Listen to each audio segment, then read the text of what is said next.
Bonjour Salim Deré. Bonjour Anne, bonjour aux Maoris qui nous écoutent et qui nous regardent. Merci d'avoir accepté notre invitation. Vous êtes sur le plateau ce matin, Salim, pour parler des assises de la reconquête foncière qui vont commencer d'ici peu au cinéma, très joli cinéma Alpaggio.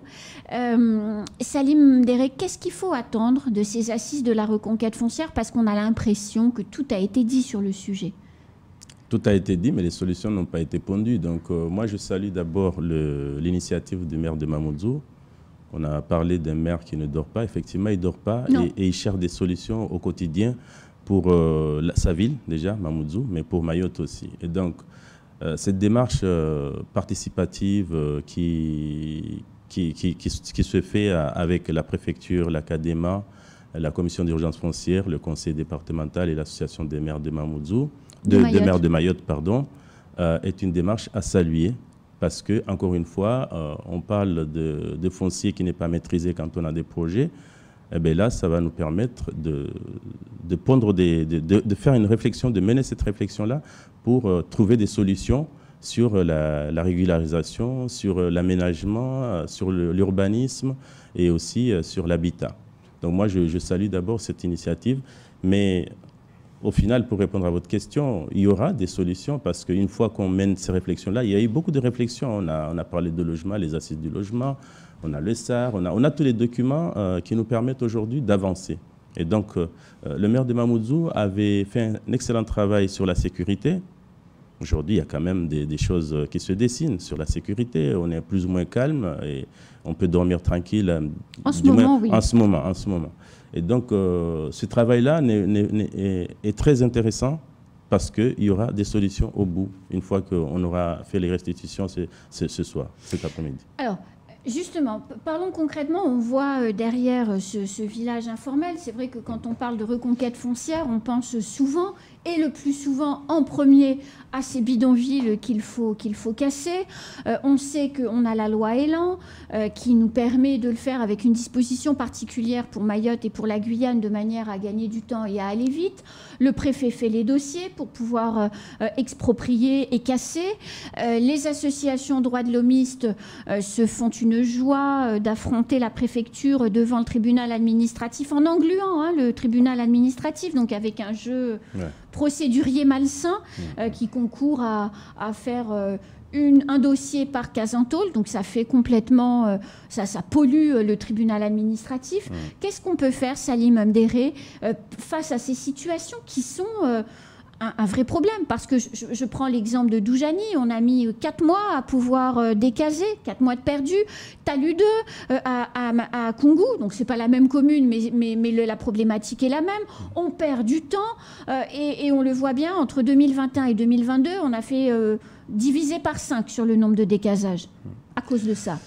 Mais moi, je dirais qu'il faut continuer le travail. C'est pas facile. Le préfet fait les décasages tout en respectant les règles qui régissent en la matière. Mais oui, pas le choix. Mais c'est vrai, il se fait attaquer par les associations et à chacun à sa place. L'association qui défend les droits de ces gens-là a peut-être raison d'attaquer les procédures, mais le préfet ne désarme pas. Et c'est là où on a été... lors des manifestations récentes avec les associations CODIM et autres, on a mis la pression encore à l'État pour qu'il continue. On ne baisse pas les bras, on ne baisse pas la garde. Il faut qu'on continue à décaser parce que ces gens-là qui habitent dans ces quartiers-là, ils sont dans des conditions abominables. On le sait. Donc, décaser, reloger ceux qui sont dans le droit. Mais on ne va pas reloger tout le monde. Et expulser ceux qui n'ont pas de droit. Voilà, les gens qui n'ont pas matière à rester dans ces bidonvilles, eh bien, ils seront expulsés et pour qu'on puisse voir qui y a vraiment besoin, qui nécessite de rester sur le territoire parce qu'il cherche à améliorer sa situation, à se trouver des conditions de vie saines. Et donc voilà, moi je ne peux qu'encourager le travail que mène la préfecture en la matière.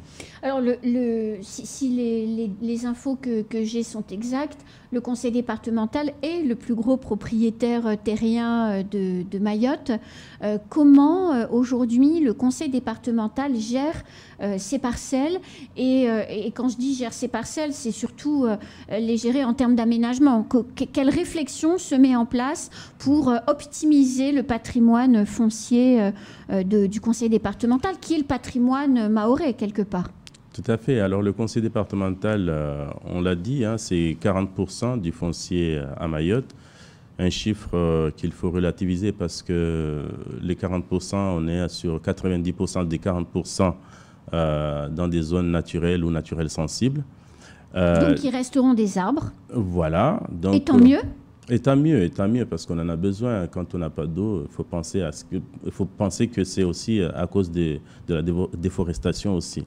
Et donc, le conseil départemental, j'ai toujours dit que nous avons du foncier dans toutes les communes de Mayotte, dans les 17 communes de Mayotte, mais nous n'avons pas une police foncière qui va surveiller à chaque fois est-ce qu'il y a une case en tôle qui est implantée sur un terrain du département et qu'il faut réagir tout de suite.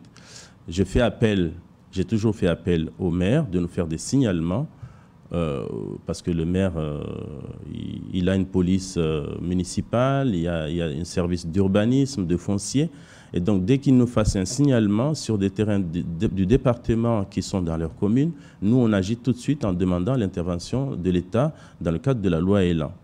Et donc, ça, c'est une réflexion que nous menons là-bas. Aujourd'hui, dans le cadre des régularisations, parce que, bon, on a pensé à la régularisation par rapport aux occupants coutumiers, mais ça, aujourd'hui, on se rend compte qu'après le passage du CNASEA, on a du mal à identifier ces vrais occupants coutumiers, que ce soit des Mahorais, des clandestins ou des gens qui s'estiment avoir le droit de régulariser des terrains. Donc, nous, on s'est dit, il faut maintenant qu'on se fasse des réserves. Les gens qui font une demande de régularisation d'un foncier, qu'il y ait en amont au département, on travaille sur des parcelles pour les réserver. Et ça veut dire que la personne qui demande ce foncier-là, je vais y arriver, dès qu'il arrive, son dossier est enregistré, nous, on sait tout de suite que nous avions déjà fait le travail en amont. On s'est dit, à cet endroit-là, on va réserver pour les projets. Que ce soit à Kombani, que ce soit dans le Grand Mamoudzou, Kungu et ainsi de suite. Donc, il y a un travail qui se fait aussi dans ce cadre-là de réserver des parcelles pour les projets communaux, intercommunaux ou du département. Et ça, en ça, le SAR est un outil qui permet, je suppose, de guider votre travail. Tout à fait, avec la cohérence dans le SAR, oui, tout à fait. De savoir où on fait quoi, etc. Exactement. Alors, dans cette logique de reconquête foncière, il y a forcément une logique d'aménagement. On pense aussi au développement de l'activité économique. Là, on voit à Kombani, un autre pôle d'activité est en train de se mettre en place. En revanche, le frein qui arrive très vite, c'est la mobilité. Kombani, c'est super, il va y avoir un beau centre commercial, plus tard un bel hôpital, il y a plein de choses qui se mettent en place, mais il n'y a pas de route. Donc le petit bout de tronçon, là, tout sinueux, qui fait Passaminti, Vaïbé, Kombani, on va très très vite avoir de nombreux accidents de voiture là-bas. Tout à fait. Alors, sur les ateliers que nous avons ce matin, il y a un volet développement économique. La reconquête foncière pour les espaces économiques que nous envisageons de mettre en place au niveau du territoire. Et donc, on ne va pas parler directement, mais indirectement de la mobilité aussi. Bah oui. Quand on parle de logement, il faut qu'on parle de la mobilité, il faut qu'on parle des zones d'activité économique, et ça fait partie des ateliers que nous allons mener. Alors, moi, je vais présider avec Madame de Bretagne de la CUF, la Commission d'urgence foncière. Nous allons présider l'atelier dit régularisation pour une conquête durable du foncier, mais il y a un autre atelier sur le développement économique, il y a un atelier sur le relogement des gens que nous décasons, mais aussi il y a un atelier sur les aides, les zones d'activité économique. Je ne sais pas si je l'ai dit, mais voilà, en gros, non, le respect des règles d'urbanisme, pardon. Et donc tout ça fait que dans le cadre du SAR, où on sait déjà avec les intercommunalités, les projets qui émanent de chacune des intercommunalités, on sait là où on va mettre les logements, on sait où on va mettre les routes, et voilà. Donc on construit le territoire comme ça, en anticipant les choses, mais en prévoyant à long terme, c'est pour ça qu'on parle de durable, en prévoyant à long terme ce que nous allons faire sur le territoire. Alors, dans toute... on prend le bébé par quel bout, en fait? Parce que dans les 4 ateliers que vous citez, tout est important, tout est urgent. Il est vrai que l'occupant coutumier, il a besoin d'avoir sa parcelle, parce que le jour où il a sa parcelle, forcément, il va payer des impôts.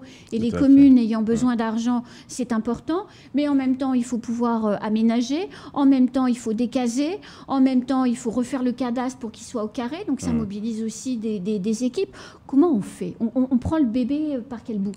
Il faut qu'on continue le travail de régularisation. J'ai toujours dit que à Mayotte, nous avons en plein cœur des villes ou des villages, des maisons qui sont occupées, qui sont construites par des Mahorais.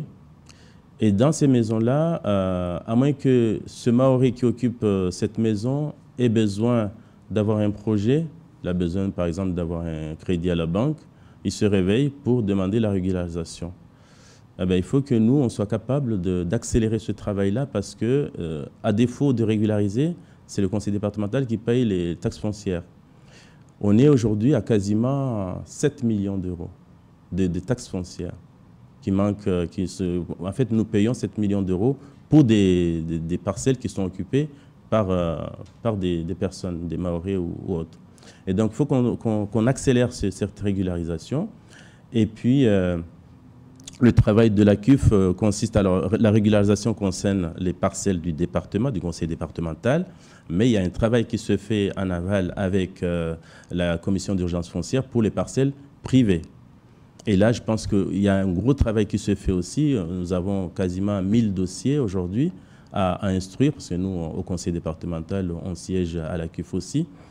Et donc, il faut qu'on mène ce travail-là pour qu'on sache quelle parcelle est occupée par quel propriétaire et qu'on se dise, voilà, maintenant, on ne construit pas anarchiquement, on sait là où vont aller les logements, là où on doit mettre les routes, là où on doit mettre les établissements publics et ainsi de suite. Mais qu'on comprenne bien pour nos téléspectateurs qui ne le perçoivent pas, parce que ce n'est pas des professionnels de l'aménagement. Le SAR décrit, par exemple, que, prenons un exemple chez vous, à Bouéni, que telle zone va être une zone d'activité économique. Mais pour que ça puisse se concrétiser, il faut que l'aménageur ait la maîtrise foncière. Or, si cette emprise au sol, elle est possédée par 45 personnes, mais qu'aucun n'a de titre de propriété, il y a 0 aménagement qui peuvent se faire. C'est ça l'enjeu. C'est ça l'enjeu, mais en même temps, c'est ce qui fait qu'une fois qu'on aura régularisé ces gens-là, qui sont dans le droit, hein, bien sûr, ils justifient de leur occupation à travers ce qu'on appelle les ASP, le travail qui a été fait par le CNASIA, comme je disais tout à l'heure. Une fois qu'on saura dans le cadre du travail de la CUF, la personne qui occupe un terrain pendant 30 ans, il a droit à obtenir des actes de notoriété. Une fois qu'on aura régularisé tout ça, ça va être plus facile pour nous de faire des aménagements ou de faire des projets en tout cas, parce que ça partira par des négociations. Une fois qu'on a besoin d'implanter une gymnase à tel point, on sait qu'on a identifié le propriétaire et à ce moment-là, on part sur des négociations où pour acheter la parcelle. Lui, il a ses droits, mais aussi, nous, on est tranquille parce qu'on a fait les choses dans les règles. Alors, si ça passe pas, on passe par ce qu'on appelle la DUP. Voilà. Du coup, aujourd'hui, à la fin de la journée, donc les travaux commencent là, d'ici c'est 8h, 8h30, oui, où vous commencez. Okay. Comment va se dérouler la journée? Il y a 4 ateliers, de le matin, de l'après-midi, et en fin de journée, on fait une synthèse et on décide de tout ce qui doit être entrepris? Alors, les 4 ateliers vont se dérouler dans la matinée après les éléments de langage, monsieur le maire, le conseil départemental, la préfecture.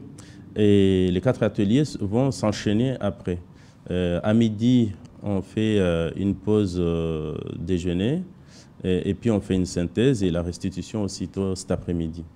Mais les 4 ateliers, ça se déroule ce matin. Voilà. Et donc, du coup, cet après-midi, on sait précisément ce que les institutions décident de faire et de qui va faire quoi, pour quand et dans quel ordre. Voilà, c'est exactement ça. On a dans ces ateliers-là donc des gens qui vont présider et puis on a des rédacteurs donc, qui vont nous faire des restitutions écrites. Mais une fois qu'on aura fini ce travail-là, on fait une restitution globale, mais après ça va être écrit sur un document qui va nous permettre de savoir demain là où nous en sommes. Donc c'est un travail qui se fait aujourd'hui, mais après il y aura un document comme d'habitude. Il faut qu'il y ait un document qui soit produit et que nous gardons pour les archives et pour faire avancer le schmilblick. Le schmilblick. Le schmilblick. Le schmilblick. Merci beaucoup, Salim Déré. C'est moi qui vous remercie, Anne. C'est la fin de ce temps de parole. Tout de suite, la suite de nos programmes.